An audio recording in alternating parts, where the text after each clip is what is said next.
Bonjour, Caspar Koenig. Bonjour. On vous connaît philosophe, penseur, essayiste. Vous avez sillonné la France pendant 2 ans. Vous êtes parti à la rencontre des Français. Ce matin, vous venez nous dire que vous entrez en fait dans l'action. Oui, c'est précisément ce parcours à travers la France qui m'a changé, à la fois personnellement et politiquement. Tous les soirs ou presque, je logeais chez l'habitant quand je parcourais la France à cheval en 2020. Et tous les soirs m'apparaissait que les gens souffrent de problèmes, alors on pourrait dire un peu bêtement, de problèmes de paperasse, de problèmes administratifs, mais souvent c'est des choses en fait tragiques, dramatiques, qui les empêchent de vivre leur vie, de faire leur métier. Vous avez des histoires de gens qui essayent de faire des fermes auberges, à la ferme à Languec, C'est Véronique, à côté de Montluçon, vous racontez ça dans votre livre. Et en fait, tout le monde a son histoire. Et ça reflète une société qui est extrêmement crispée, qui produit de la norme à outrance, qui est extrêmement verticale. Et en revenant, je me suis dit, bon, mais qu'est-ce qu'on fait ? Parce que ce thème, il est quasiment jamais abordé dans le débat politique, ou alors c'est le dernier thème dont on parle quand on a fait tout le reste. Et vous voyez, les candidats à l'élection, là, ils vont tous rajouter de la norme, alors certains à gauche, certains à droite. Et on est de plus en plus pris dans cette véritable prison bureaucratique. Je me suis dit, bon, faisons quelque chose. Faisons quoi, Caspar Koenig ? Faisons quoi ? Moi, j'ai pris les choses très simplement. Je me suis dit, qu'est-ce qu'on fait quand on a des idées en démocratie ? On fonde un parti. Alors, ça paraît un peu ringard, un parti politique. Qui s'appelle Simple. Et donc, j'ai fondé un parti qui s'appelle Simple, resillonner la France pour justement récolter des témoignages de complexité, pour valider quelque part cette intuition. Et aujourd'hui, j'ai décidé d'aller jusqu'au bout de cette démarche et donc de me présenter à l'élection présidentielle, puisque c'est le moment où peuvent émerger des forces politiques nouvelles en France. Qu'est-ce qui fait que vous pensez que c'est votre bataille, en gros, que vous êtes à votre place dans cette bataille présidentielle ? D'abord, on n'a pas à être à sa place. En tant que citoyen, je défends des idées, je les propose. Au fond, c'est quelque chose de très naturel. Et je pense qu'en démocratie, on ne devrait pas être politique professionnel. Je pense que chacun pourrait, à un moment donné de sa vie, dire ce qu'il a à dire et puis voir si les gens sont d'accord. C'est ça un peu ma démarche. Ensuite, le président de la République, ça me fait pas rêver. Je pense que j'ai pas réponse à tout, que je suis pas un sauveur, que je suis pas un messie, que je guéris pas les écrouelles. Et là, vous pensez à quelqu'un quand vous dites ça, mais non ? Je pense à la Ve République elle-même, qui fait croire ça aux gens, qui sont évidemment toujours déçus. Et je pense que le but aujourd'hui, c'est de redonner de la liberté, de la responsabilité, de l'autonomie pour que les gens y prennent leurs propres décisions. Il y a des gens qui ont des choses à dire, il y a des gens qui ont des idées et qui se disent c'est pas une bataille pour moi, j'ai pas de parti, j'ai pas de soutien, j'ai pas de moyens, j'ai pas de parrainage. Vous dites j'y vais parce que c'est assez naturel, je suis citoyen et j'ai le droit d'y aller. Exactement. Alors évidemment c'est difficile. J'ai fondé le parti en mai. Il y a plein d'étapes à franchir. Et puis c'est un système qui est un système quand même fondé sur la rente des grands partis politiques.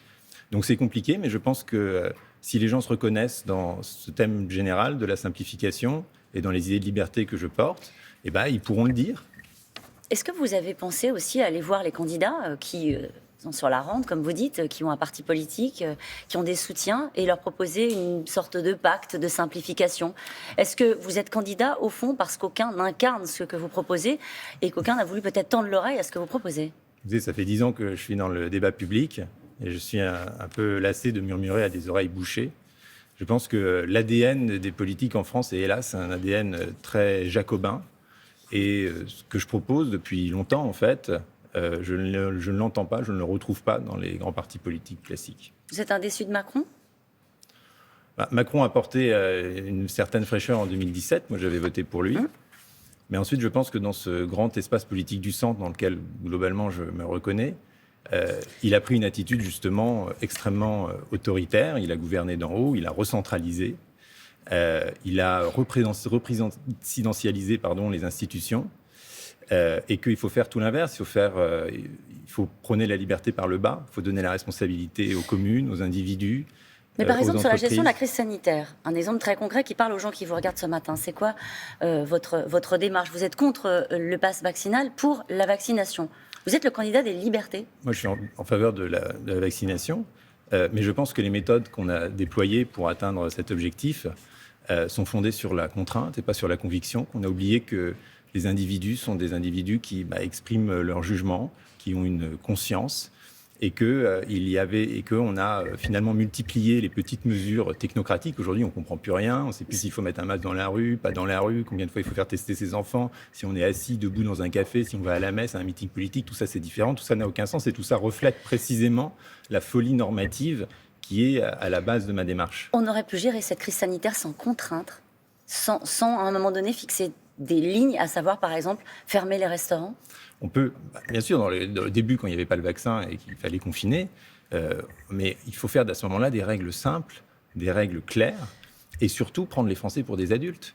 Et aujourd'hui, tout ce que fait le gouvernement, ce que dit explicitement le Premier ministre d'ailleurs, c'est que les Français sont des enfants qui se comportent avec eux comme ils se comportent avec ses propres enfants.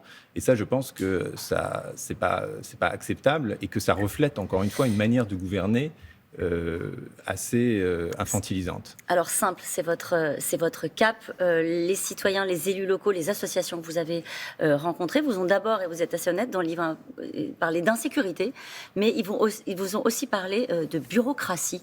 Le problème au fond de notre pays, le problème même qui peut avoir des conséquences sur les rapports entre les citoyens, vous évoquez l'insécurité, la violence, c'est la bureaucratie.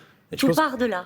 Je pense que la simplification, c'est vraiment la mère de toutes les réformes. C'est la première chose à faire. C'est la priorité politique. Pourquoi aujourd'hui, regardez, l'hôpital, les soignants se plaignent du blabla à l'hôpital. Ils le dénoncent dans les tribunes. Hier, des chercheurs disaient qu'ils ne pouvaient plus entreprendre des projets de recherche à cause de la paperasse. Les policiers, il y a de plus en plus de policiers qui sont embauchés. Il y en a de moins en moins sur le terrain. Pourquoi ? Parce qu'ils passent leur temps au commissariat à remplir des formulaires et à justifier leur propre action. Mais c'est pareil pour tous les citoyens, c'est pareil pour les petits entrepreneurs, c'est pareil pour les gens qui veulent construire une cabane, c'est pareil pour les gens qui ont un handicap et qui sont dans la folie des MDPH, c'est pareil pour les gens qui sont minima sociaux et qui n'arrivent pas à garder ou à réclamer leur RSA, c'est pareil pour tout le monde. On dépense une énergie folle avec ça. Le problème, c'est qu'on fixe des règles. Bien sûr, mais il en faut des règles. Mais moi, ce que je propose, c'est de véritablement refonder notre droit. Comme on avait fait après la Révolution française, comme le juriste Portalis l'avait fait, c'est pour ça qu'on a appelé ce grand projet que j'ai travaillé avec des juristes, le projet Portalis. On pense qu'il est possible de réduire par 100 le nombre de normes en France, en revenant à des grands principes clairs et simples, à un droit intelligible. En démocratie, vous savez, nul n'est censé ignorer la loi. Aujourd'hui, nul ne peut la comprendre. Et du coup, ça favorise qui ? Et ça favorise les initiés, ça favorise les puissants, ça favorise ceux qui peuvent se payer des avocats, qui peuvent se payer des cabinets d'audit, ça favorise les grosses municipalités, ça favorise les gros contribuables. Et ceux qui sont au bas de la chaîne, ceux que j'ai rencontrés pendant le voyage, eux, ils se prennent le mur. Et qu'est-ce qu'ils font quand ils sont devant le mur ? Eh bien, parfois, ils partent dans une sorte de semi-anarchie où finalement, on ne respecte plus rien parce que tout ça n'a plus aucun sens. Et ceux que vous avez rencontrés, Gaspard Koenig, ils attendent aussi de l'État. Ils se tournent, quand il y a un problème, ils se tournent vers l'État. Mais je pense que simplifier, c'est protéger mieux. D'abord parce qu'avec un droit clair, chacun peut s'en réclamer. Vous n'avez plus besoin de passer pour intermédiaire. C'est l'équivalent de la Révolution protestante pour la lecture de la Bible. Tout le monde peut s'emparer du texte. Et par exemple, dans les réformes de simplification que l'on propose, il y a le revenu universel. Aujourd'hui, pour avoir le minimum pour vivre, il faut faire des démarches. Si vous voyez un formulaire du RSA, qui sont tellement difficiles qu'entre un tiers et 2 tiers des bénéficiaires potentiels ne le demandent pas ou ne l'obtiennent pas.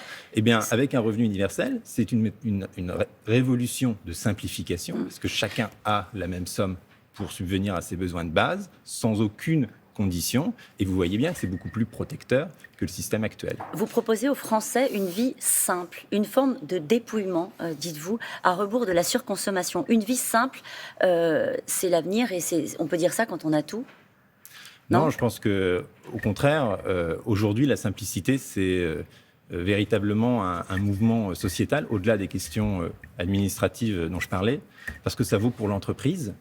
La bureaucratie d'entreprise, les process en entreprise sont tout aussi accablants que la production normative, et redonner de l'autonomie aux salariés, questionner cette idée de lien de subordination, c'est quelque chose qui peut permettre de redonner du souffle, de réhumaniser le travail, d'en finir avec ce qu'on appelle souvent les bullshit jobs, et que effectivement, il y a, je pense, une prise de conscience qu'on a été trop loin dans la consommation, dans l'industrialisation, dans le productivisme, et qu'en étant libéral, on peut aussi être un peu plus frugal.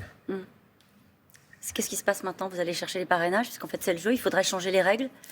Non, je pense que c'est assez légitime. D'abord, qu'il y ait un tri, évidemment, sur les candidats. Par ailleurs, les maires, je les ai beaucoup rencontrés. Moi, au cœur du programme, il y a l'autonomie locale. Il faut donner plus d'autonomie fiscale, réglementaire, démocratique aux communes, parce que la démocratie, elle part de là. Donc, je trouve que c'est un mode de sélection assez légitime. Et je vais faire comme tout le monde. Je vais prendre faut se dépêcher, là, du coup, parce que vous partez assez tard. Bien sûr, mais j'en ai bien conscience. Il faut se dépêcher. Mais je pense que le jeu en vaut la chandelle et que faire confiance à l'individu au plus petit échelon, lui donner du pouvoir pour décider de sa propre vie, c'est quelque chose qui mérite d'être porté dans cette élection. En tout cas, c'est parti. C'est parti.